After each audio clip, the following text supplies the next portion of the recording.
Hello, this is Scott Jentz. Welcome to Sandbox Stories.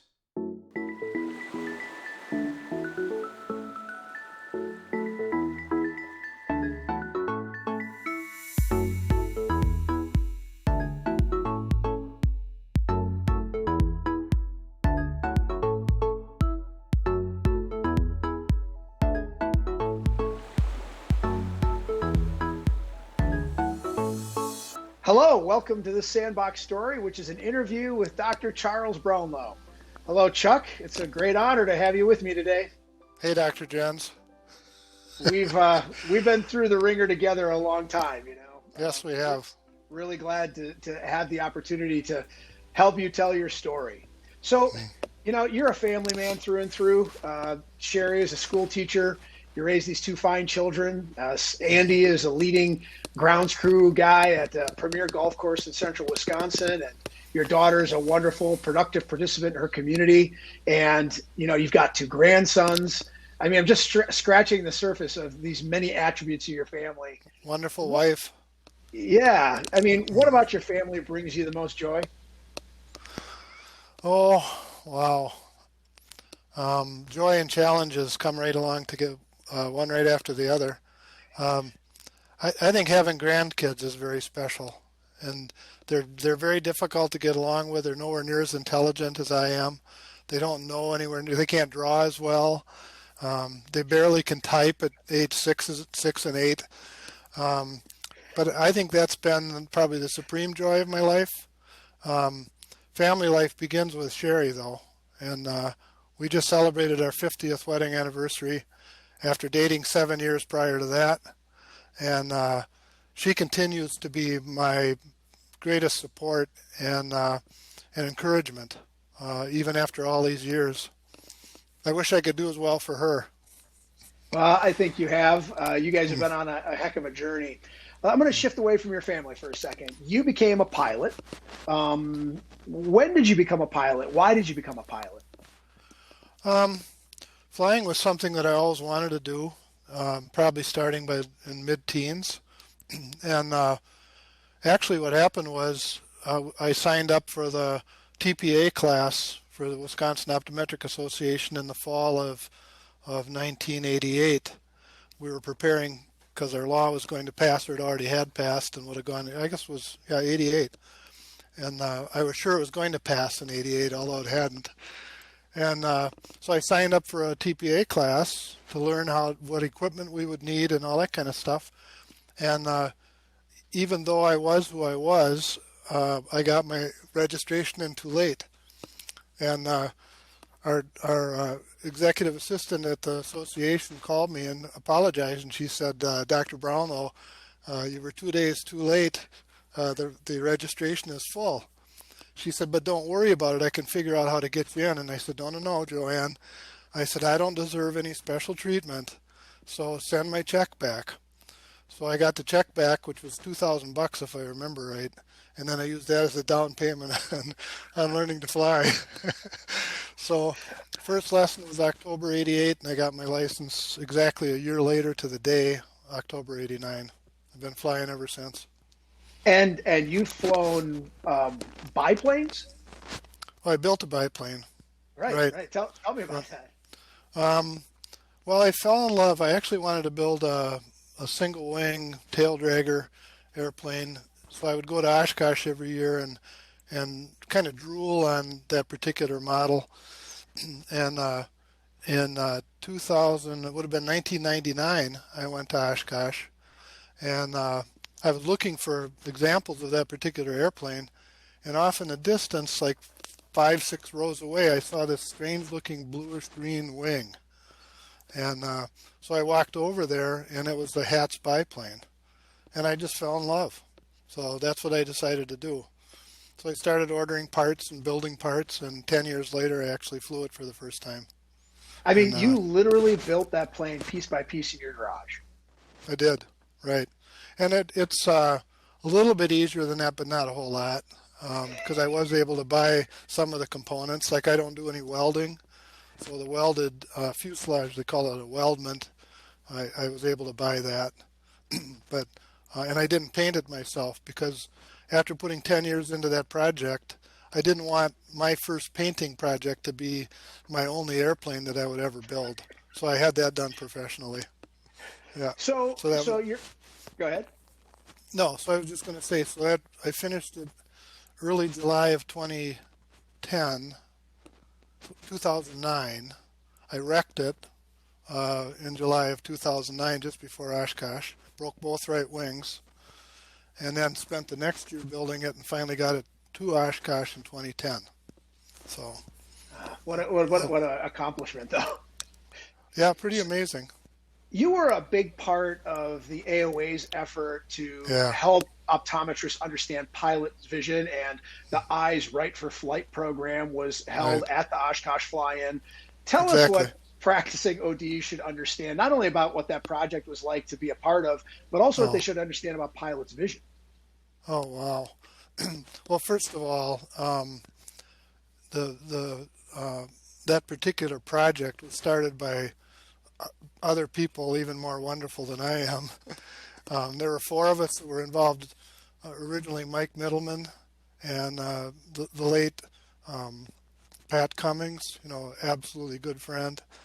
Um, and I think maybe the president of the AOA was involved at that time, although I'm not really sure how much he was.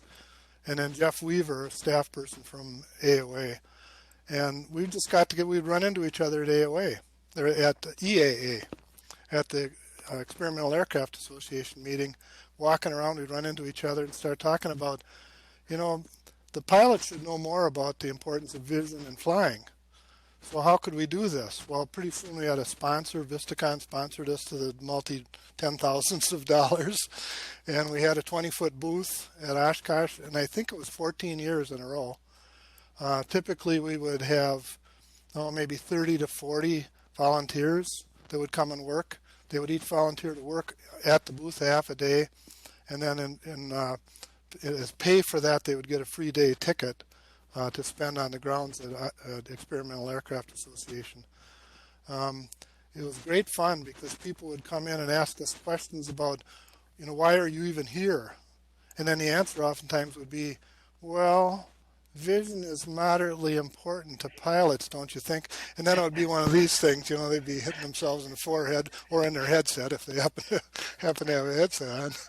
And so it became pretty obvious to people, but the numbers of people that came to the booth was absolutely awesome. And because there are a lot of people that are pilots, and many times people would ask about no lines bifocals, about the restrictions with respect to contact lens wearing, because that was often misunderstood.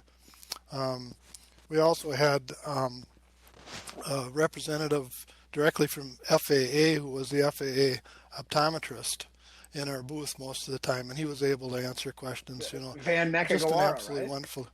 Exactly, yeah, good old Van, who's since retired, and I hope he tunes into this sometime because I'd like to greet him. Wonderful person. Then we printed out handouts on vision and pilot-related issues. We had all kinds of information to share at the booth. It was a wonderful experience. Yeah. Big pain in the neck to have to be there at 7 o'clock every morning for 8 days in a row, but you make the sacrifice.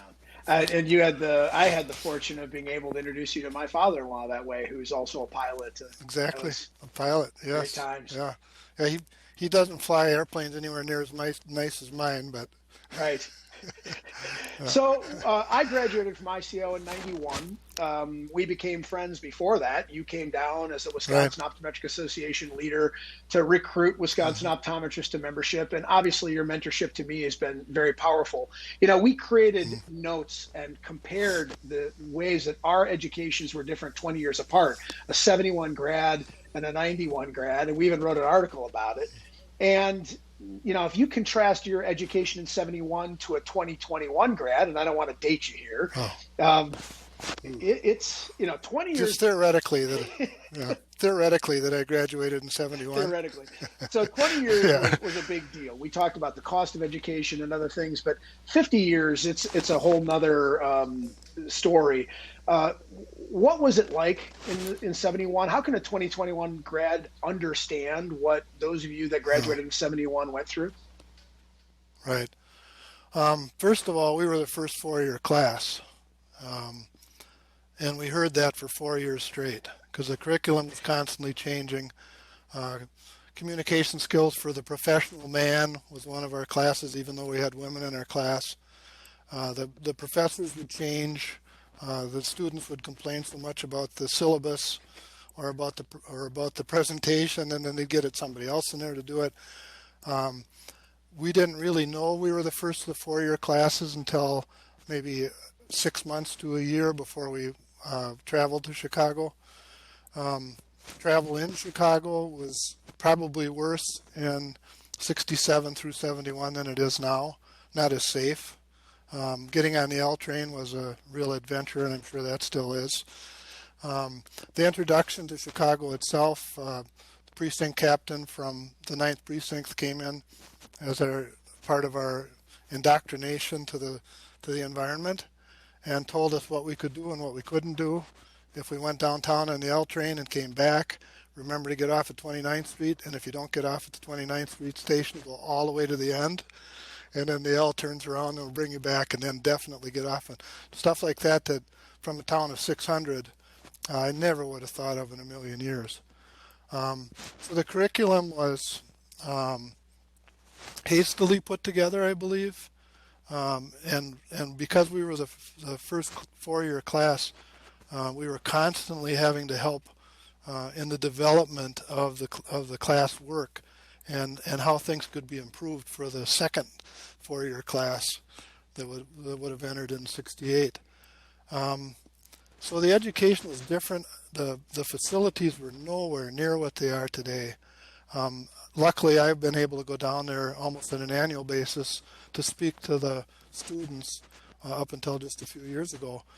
But every time I would go, I would be impressed with the facility. The library was just totally different. I mean, our library would have just about fit in a telephone booth, if anybody knows what a telephone booth is or was.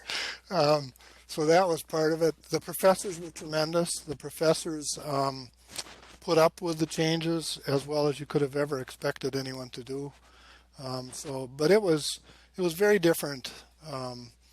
The facilities, I think, were probably the biggest difference in the curriculum.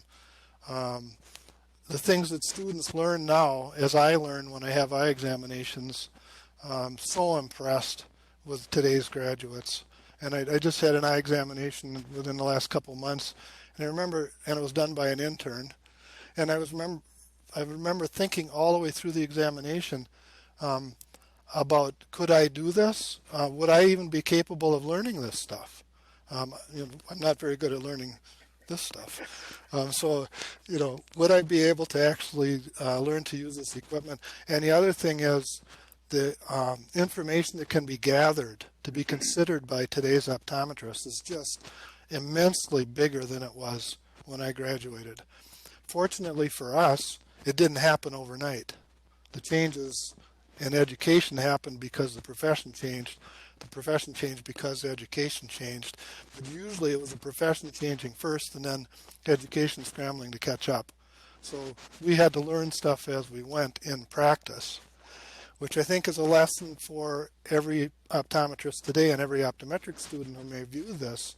Understand that your education is not going to end in 1971 or 2021. Your education is going to go on throughout your career. If it doesn't, you're going to fall behind, and your profession, I guarantee you, will move on without you, because that's what it's always done. The profession moved forward, education caught up, and it's usually not very long a lag, because education people are smart enough to know they better catch up, or they're going to fall behind and lose registrations, new students. I think that the rate at which you and your fellow grads, that 10-year period, say from the 1970 to 1980, had to evolve faster after graduation than today's graduates will 10 or 20 years out of school, because with diagnostics and therapeutics, it was such a big change at a time. But it was not quick. To your point, it took time. And there was a legislative effort behind that. I mean, every state in the country, it was a fight for diagnostic and therapeutic privileges. And I know that, Big time. we old timers like to remind the young doctors of those changes, but can you give us some stories about what it was like to be part of those battles? Well, the beauty of it, I've been thinking about this since you invited me. The beauty of this is that we passed our diagnostic pharmaceutical bill in the late 1970s.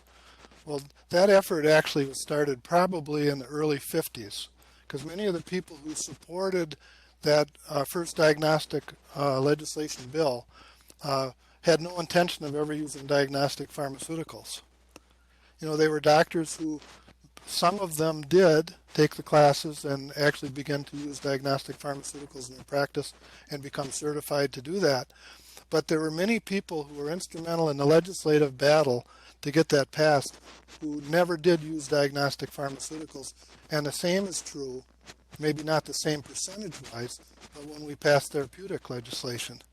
Many of the doctors who supported it by going down to legislature, by making their contributions to the personal contribution fund, by writing their letters to their legislators, by visiting them and helping them understand why it was so critical that this would happen, never ever used therapeutic pharmaceuticals.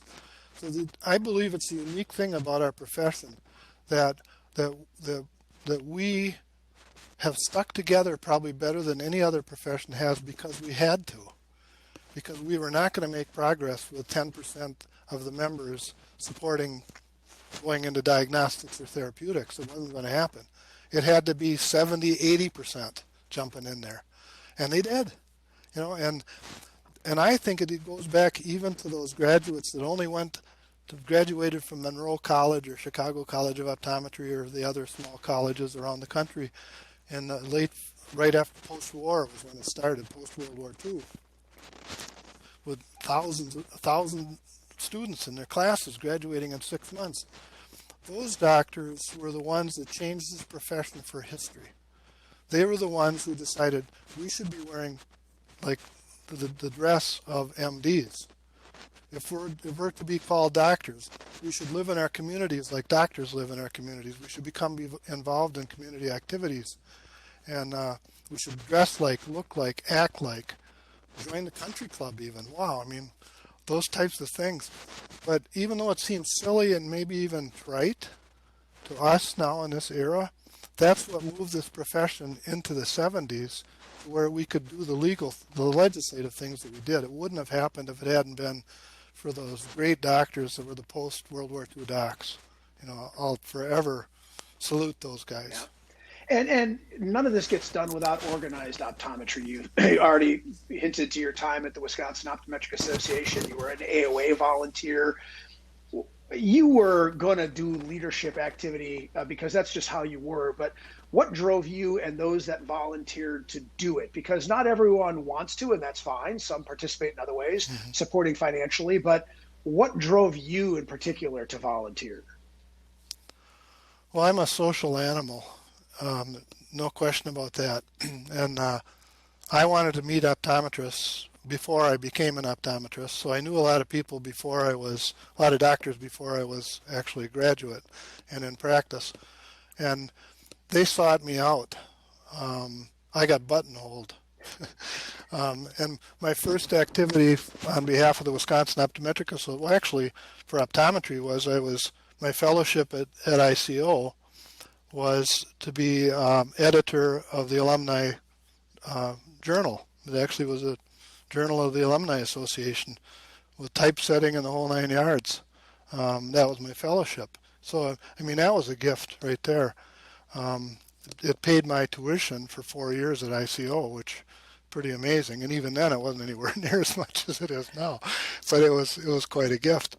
It involved a trip to Chicago for the first time and being interviewed by the president and the dean and all that kind of stuff. But as far as the association is concerned, I think we attended two annual meetings of the association before we graduated. There was a cadre of 5 or 6 of us from Wisconsin who attended those conventions. So people knew us. So when we showed up as members, they had work for us already. And very early in my career as an optometrist, a very good friend of mine, Dale Tatro, drove into my driveway one day when we lived in Waiwiga, and literally he had a big Pontiac, so this was in the early 70s, and I always joked that the back bumper on his Bonneville was dragging as it came into my driveway. And he just asked if, he wanted to come over and talk. Well, he opened up his trunk, and all the data and back issues of the Journal of the Wisconsin Optometric Association were in his trunk. So he asked me to help him carry this all into my house. Then I became editor of the Journal of the Wisconsin Optometric Association.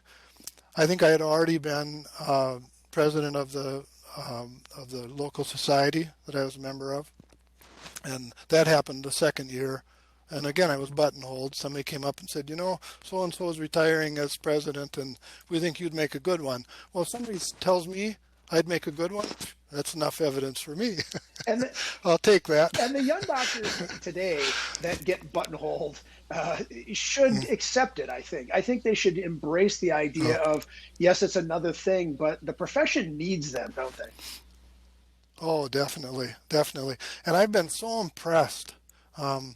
Maybe the last 10 years or so, more than ever, maybe it's because it's a surprise to me, that the young people in the general society don't seem to be real involved in Lions clubs and chambers of commerce and stuff as much as we were when we started our practices. But boy, we've sure got a good cadre of volunteers, and not just in the Wisconsin Optometric Association, but when I did travel nationally, I saw the same thing, that people were jumping in, and phenomenal people, men and women both, serving the associations. But the one thing I think about with legislative activities in particular, and also membership in the state association, is that even if you don't have the time or you don't feel as though you have whatever talent it might have taken, forget any talent, but the willingness to do that, if you don't feel that you'd be comfortable doing that type of thing, please continue your membership, because the leadership is worthless without membership, and membership is, of course, worthless without leadership. But with no members, there's no association. And the idea that membership in the state association and the American Optometric Association is voluntary, of course it is. It's of your own choice that you make that choice. But the association, the profession, would not be where it is today in 2020 if it was not for state associations and the American Optometric Association. There's no way this could have happened. So legislatively, when you think about it, I barely know my state legislator. I don't know the senator very well. I don't know my federal representatives. That's all right. You should get to know them, but if you don't feel comfortable doing that, remember that other people have gotten to know them. Other people know how to do the legislative activities, and what they then need is your money.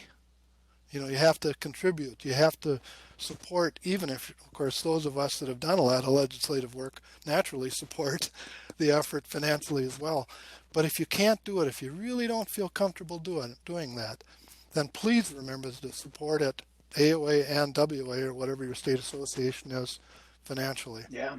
You brought up the two have to work together. You brought up an important point. Right now the AOA is working on contact lens prescription legislation. It's going to be something else down the line. And in a political hotbed, we're in an election year.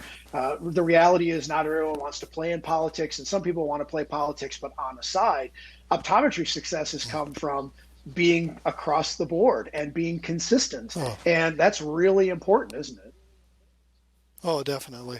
Definitely. And I think when you think now, over the last 20, 25 years, oftentimes when optometry is competing in the legislation or in the legislative arena for the legislators' ears, we're competing with multi-million dollar, in some cases multi-billion dollar corporations. So here you have 30,000 members around the country trying to pool their resources to go into the federal legislation. Boy, that takes big participation. And always remember too that maybe someone asks you to contribute $100. The person who's asking you to contribute $100, I'll guarantee you, has contributed a lot more than $100. And time and money, of course, money, but time as well. And if you're not interested in doing that, or you don't think you're capable of doing it, at least do the dollar side. You know, you brought up the diversity of volunteers. It's so wonderful to see here at WOA the number of consecutive female presidents, all following on the heels of our friend Dr. Dory Carlson as the first AOA president, Dr. Andrea Thaw. It's nice to see, and we do need to see more expansion of volunteerism from those that are underrepresented minorities in our profession. We want to give them leadership opportunities to expand. Your class of 71 had some interesting folks. I don't want to leave anybody out, but the Dave Hansons of the world, Brad Williams, and of course our friend, the late Vic Connors, who was my practice partner. Vic was a consummate volunteer. Any good Vic Connors stories for you to share? Oh, not that I could. But Vic was an example in some ways of a consummate volunteer. He was. I'm sure you found in your practice, your joint practice with Vic, that sometimes his volunteer activities maybe overrode some things that could have been happening in the practice. But absolutely devoted to this profession, and it was that kind of people, this kind of people. That many of them are still working in the association that's obviously around the country. But no, I wouldn't dare share any Vic stories. You know, what's interesting about Vic is that as soon as the AOA work looked like it was going to come to its end, he stepped up to help the beginnings of Optometry Given Sight and became the national leader there, and then readily joined as the World Council of Optometry president. He would come back on a Monday morning as we're getting ready for patients and stand in the doorway, and I knew I was trapped when the doorway was blocked, and he would start to tell me about the needs of the people of Nigeria. And Scott, you can't believe that there's only one optometrist per million Nigerians. What are we going to do about that? And I think it's those kind of folks, and I put you in that group of people that we should all learn from, that you can continue to give every day. And that's the beauty of what Vic did for all of us. Oh, yeah. And I will tell you one Vic Connors story, because when he graduated from Waniwak High School, which is similar to Wild Rose High School, which I graduated from, a relatively, really small town. And his English wasn't just the best. It was Wanawaki. He was Wanawaki and Wisconsinite English. And I remember when he was elected president of the World Council of Optometry, and I'm thinking, oh, I wish I could help him write his speeches. But on the other hand, his devotion and his genuineness would have overridden anybody's judgment, or even probably noticing his use of English. I mean, that's how big he was. He was a phenomenal human being. Well, not perfect, no, and phenomenal. He embraced those imperfections, and that's what everyone loved about him. So now more back to you. You not only volunteered, but then your 20 years in clinical practice, or nearly 20 years, concluded because you decided, I think I'm going to become the executive director of the state association. There are a few ODs that have done that, and I know a few of them, and every one of them and you have given their entire self to the profession when you do that. What was it like working as an employee of the association? Two things happened. After we passed our therapeutic legislation, and it was to the administrative, that was in '89, administrative rules to be written in 1990. And a group of us that had been real active in passing diagnostic and therapeutic legislation learned that our executive director, who had worked us through all the legislative side of it, the administrative rules would come during the next year, announced that he was going to retire, or not retire, quit, in October of '89. So it was October of '89, and all of the legislative activity for the administrative rules would start January of '90. And a group of us got together and said, boy, it's too bad one of us who's been so involved couldn't do this. So between October 16th, I believe, of '89, January 1st of 1990, I applied for the job and was hired to be executive vice president of the WOA. So I had to, and first thing they said when they said that they would hire me is that I would have to divest myself of my practice. You know, hinky-dinky little practice in hinky-dinky little town in central Wisconsin, and I had 2 months to sell my practice. And I was fortunate to find a person to do that, to buy it. And he's still in practice 30 years later. And I think I considered, actually one of the questions that came up was, as a owner of a private practice, how do you consider yourself to be capable of running the whole optometric association? Well, my gross income in the association was higher than the association. The gross income of the association was less than my gross, not by much, in my private practice. And I had more employees in my private practice than I would have in the association. And I'd been in practice 19, almost 20 years. And I just told him, I said, I think I'm capable as an administrator of a private practice of optometry. I believe I can also learn to do that for the association. And I think the fact that I'd been involved so much in the legislative side convinced the board of directors that it would be okay to hire me. And I think it worked out all right. It sure did work out all right. So shifting a little bit to your work experience, as you went on through your career, you did other things, and you certainly became one of the preeminent experts on optometric documentation, coding, and billing. And on top of that, to my knowledge, you're the only optometrist who was ever presented as a feature inside of an EHR when we named a section of help the Ask Dr. Brownlow section inside of our software for a few years. Yeah, that right. was what it was called, and it was an important selling point. And of course, your goal the whole time has been to help optometrists understand the nuances and importances of documentation. And you've kind of, from time to time, confided in me that after decades of trying to educate them, you're not sure how much of it got through, but I think a lot did.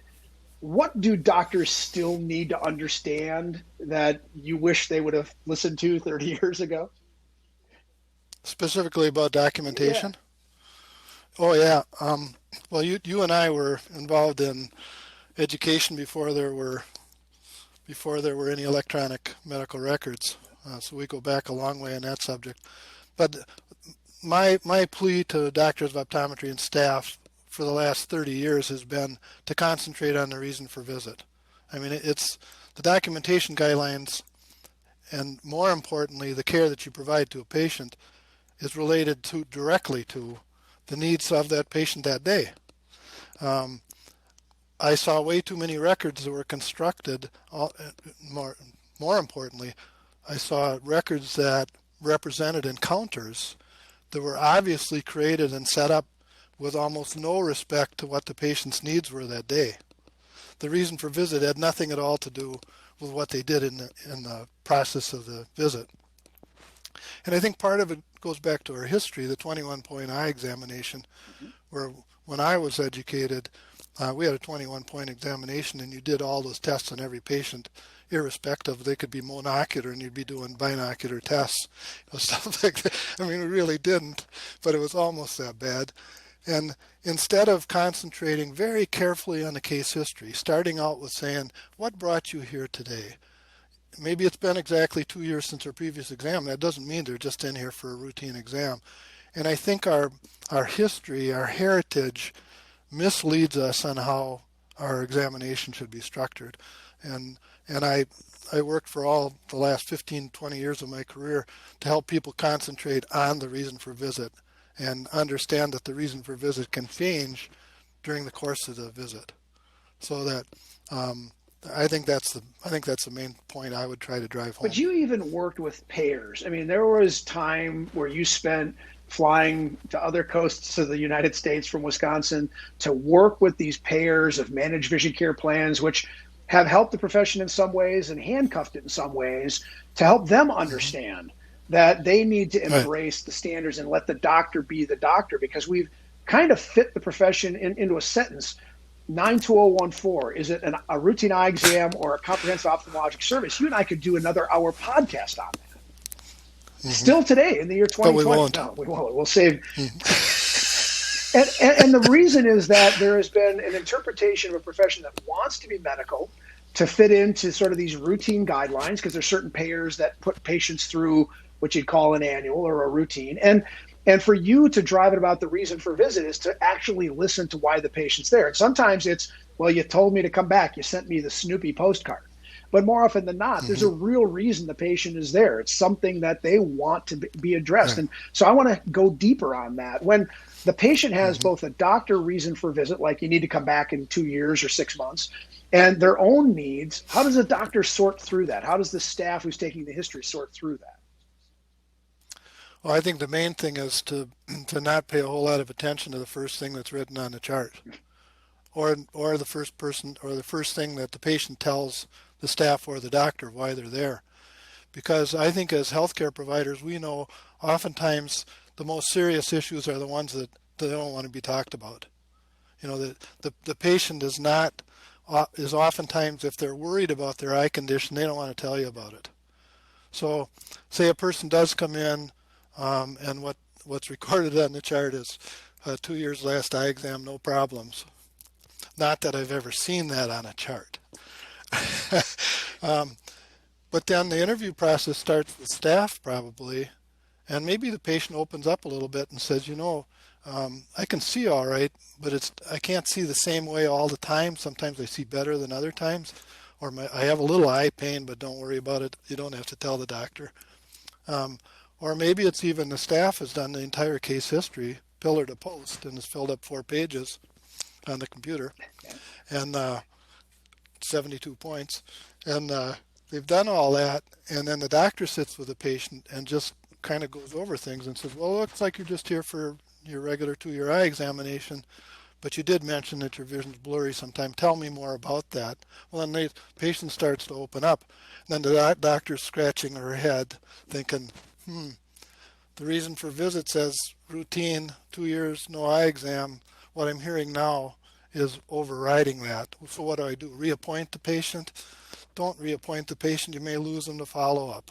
You know, so if it's in your best judgment to go forward and dig deeper, then you just change the reason for visit. And if a question was ever asked, you would say, I remember this one. You know, the patient started explaining things that were far more serious than routine eye examination, and I changed what I did from that point forward. That's a medical visit, probably, in the case that we're talking about, rather than a non-vision or non-medical visit. And then we get into these nuances, right? There's vision plans that pay for a person to show up, which is why they're there, or you know, the doctor is trying to fit a Medicaid patient into a medical exam when the patient may have nothing medical.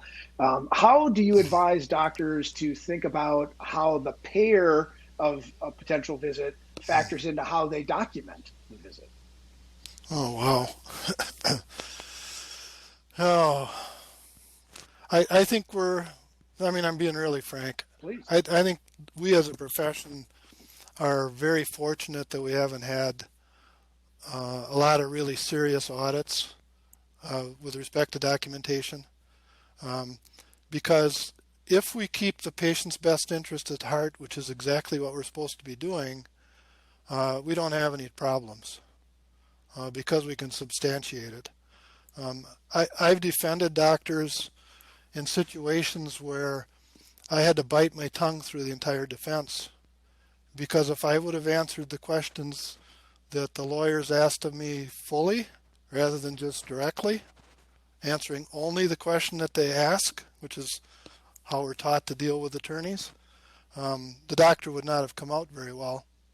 I actually remember after one situation, the doctor was just so excited in the hallway after all the drama was theoretically over, and just so grateful to me for having gotten him off the hook. And I remember grabbing him by the shoulders and saying, this is only step number 1.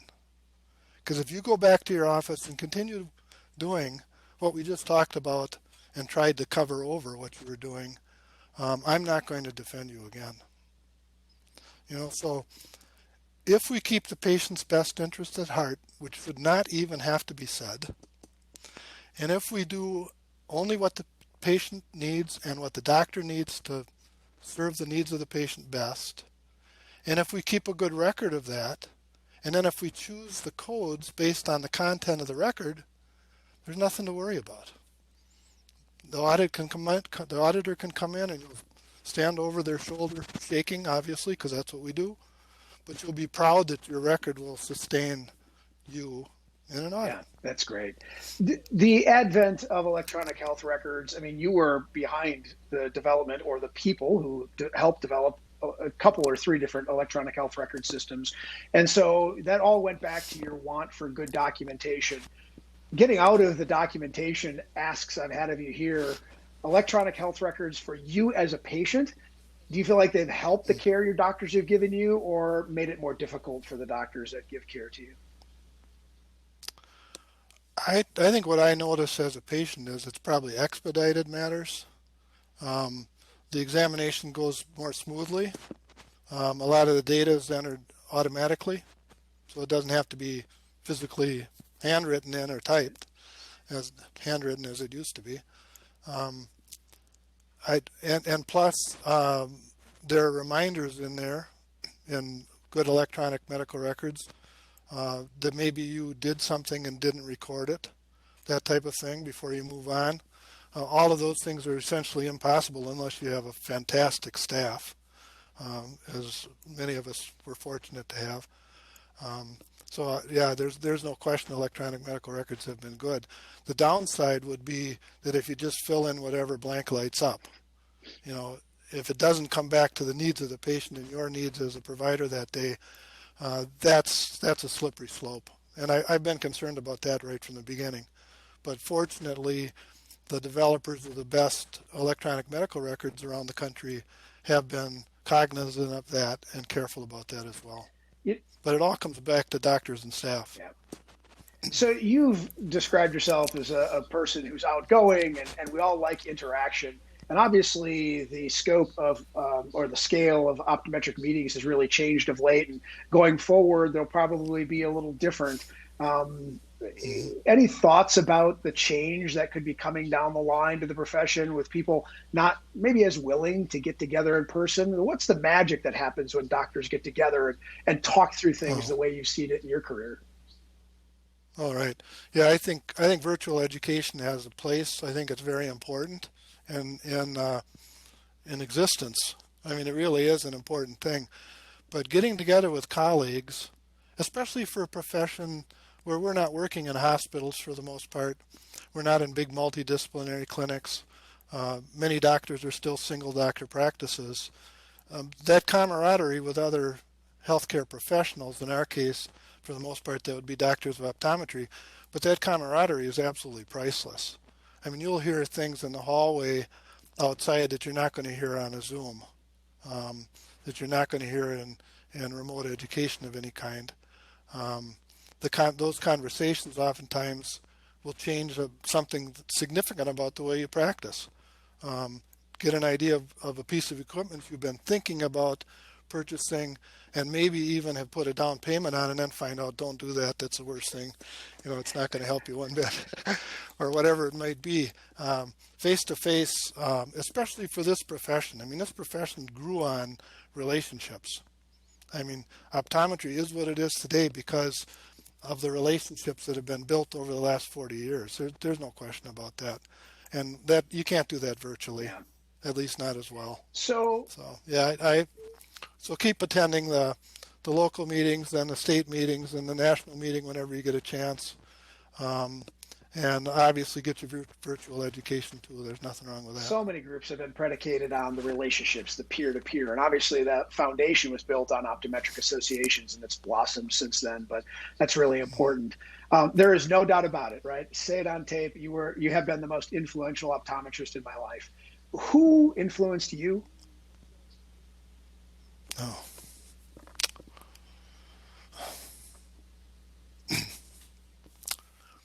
That would be a long list. That would be a long list. I was just thinking about Al Laymeyer this morning. And I had a chat with him about a year ago.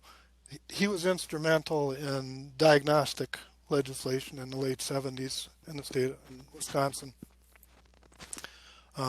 He was also one that established the demeanor of a professional optometrist, set an example for the rest of us that came in. I mean, and he represents Dale Tatro, he represents Jack Fitzgerald. I mean, he represents tons of Wisconsin optometrists who influenced me. Roger Wilson. I mean, amazing It's list. hard to make a list Um, without leaving somebody out. I know. oh yeah, yeah, and whoever it is knows I'm leaving them out, and I don't Yeah. mean to. Um, on the AOA level, just all the wonderful people I worked with. Ray Malmer in Communication Center when I was Communication Center um, chair. Just absolutely wonderful people. Not always optometrists. Ray was not an optometrist, but in this profession, we depend upon the lay people uh, to carry the business side of all our associations. In most cases, they're lay people who, and I think it's not an accident, commit themselves to our profession way beyond what they should be doing for whatever wage they're earning. They become like surrogate optometrists almost, uh, political advocates for us. I mean, it's just and societal advocates for us. It's just amazing. This profession is a very personal profession, and it's shown in our staff people. They become like members of our association. Um, so I mean, but there are just I could think of 10 or 15 before 1979 who Right. influenced me. I can think of some Bud Shannon, past president of the AOA, back in 1970, I think, who influenced me for 5 or 6 years, who influenced me before I even was in optometry college. Jack Breckner, my first optometrist. Um, you know, I watched what he did, and I thought that's kind of cool. Yeah. You know, that's kind of nice what he does, and he doesn't really have to shed very much blood. So maybe that'd be a nice profession Right. for me. Um, and I didn't decide that until I was a sophomore in college. But just many, many people. And then Sherry by my side all the Yeah. time. No matter what stupid idea. I'm going to sell my practice, and they tell me I have to live in Madison. But you and the kids are going to stay in Waiwega. You know, how do you put that on a Right. scale? Well, I mean, it's not. And that's just a It's tiny. the family which you're about. It's these people that are mentors. But you made a good point along the way there that it's also the people that work alongside us that maybe aren't our mentors, but are our heroes because they joined the journey and they weren't optometrists. I mean, Right, goodness, our office staff that joined us along the way, the people who joined us in different business endeavors. Some were optometrists, some weren't. I personally can right, speak to people like Tracy Steenis and Jim Schneider and Paul Harchie, three people who, right off the top of my head, I think these are sure they're mentors to me because they took optometry as their own, and I just think that's right, really unique about optometry. right, right. And I think when you ask me about people who've influenced me too, I have to think back to my family, my dad, and my Yeah, mother, that helped me understand the importance of honoring the other person that you're dealing with, even if you don't know for sure that that person yet deserves being honored, and sometimes they don't, but it still doesn't hurt to honor them. Treat people as you would wish to be treated. I mean, just those simple rules, um, and some religious rules that come in there as well. That have influenced me from the time I was 6 years old. So, so let's shift gears to your book. You are an author. hmm. You're getting close to publish. Tell everybody about your book. Oh, thank you. The book is called Counting on the Moon, and it's set in 1921 in rural Wisconsin, actually just outside a little town called Wild Rose, Wisconsin, which happens to be the town I grew up in.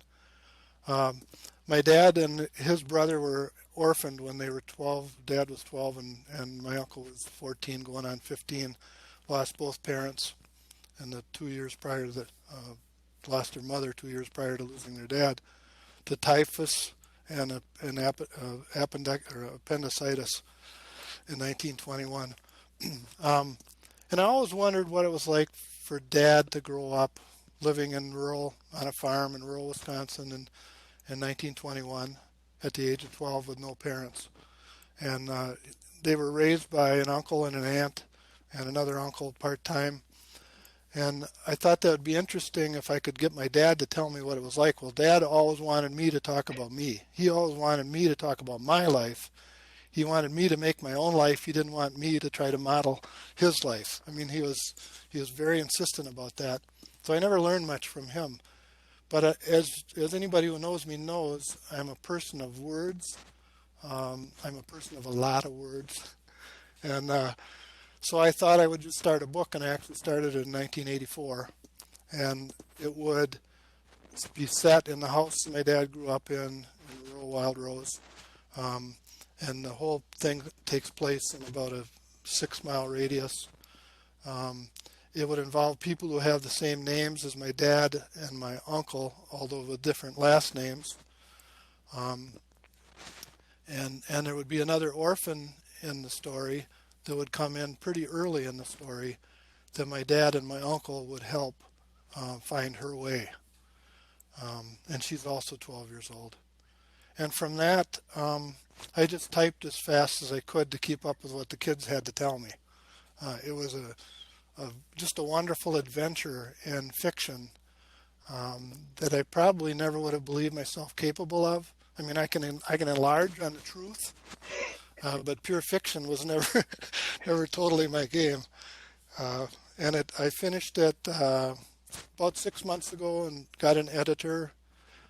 It'll be published on Amazon, and she calls it a Christmas book because it should be out in November, probably late November, and it's pretty exciting. That is exciting. And for me, and of course I've been talking about this book in hallways at optometric meetings all around the country because people heard that I was writing 30 a book. years. And then somebody would stop.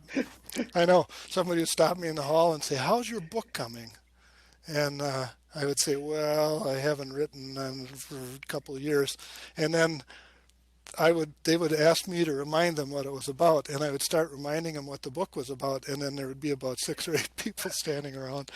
So there are a lot of optometrists out there, some of them still alive, who are going to be hopefully eager to hear that it's finished. I'm shameless about the name. What is it again? Counting on the Moon. And Counting on the Moon is actually Carl, the main character in the book, wrote a story about Maddie, who's the little girl that they're helping. And the story kind of demonstrates Maddie's special personality. And Carl titled that story Counting on the Moon. So then when I wanted to come up with a title for the book, I named it after Carl's story, the imaginary character in the book. Awesome. Well, I hope that everyone does buy a copy for the holidays and distribute it to their family. Yeah. That's great.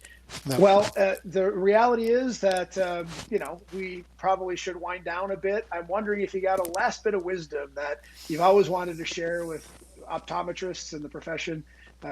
Give us your best. This is going to be really short, very uncharacteristic of me.